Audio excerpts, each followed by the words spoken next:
My name is James Farquharson. I live in Mornington. I served with Melbourne University Regiment. I briefly went to Duntroon Royal Military College. I served with 5.6 and 8.7 RVR, and I also did an operational tour of East Timor with 5.7 Royal Australian Regiment. And my sidekick is Peggy.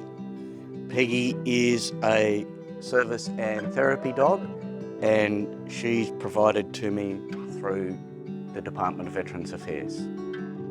The only reason I was able to get TPI, or totally and permanently incapacitated status, and a pension and a gold card was through an advocate at the RSL. People who deal with the DVA, the Department of Veterans Affairs, the paperwork and the processes. I had a very good advocate. I tried to apply by myself and my application was rejected. Looking back, I can now see probably more clearly that I wasn't myself, and filling out pages and pages of paperwork and getting multiple reports from multiple doctors trying to prove my illness. I would never have been able to do that. No longer having a full-time work, I felt that I wanted to give back the assistance that I had been provided from the RSL. I wanted to make sure that I honoured that. I got more involved in the appeals because I had the time and further motivation to do so.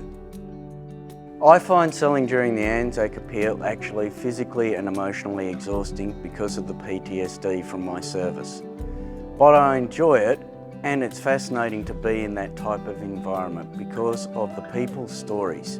They come up and tell you about why they're buying a badge, their connection to service, the stories of service.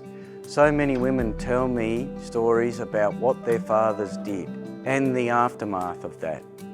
It's just a super special moment that you have between yourself and that person, which you'd never ever otherwise have.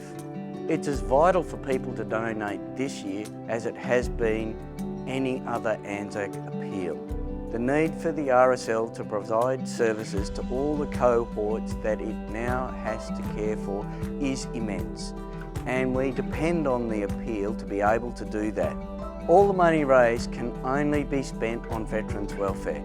You're providing the funds to the veteran community to be looked after, whether that's financial assistance, whether it's advocacy through the RSL, accommodation, aged care facilities, and for veterans' family, all regardless of whether they are a member of the RSL or not, or whether they are a current or ex-service person.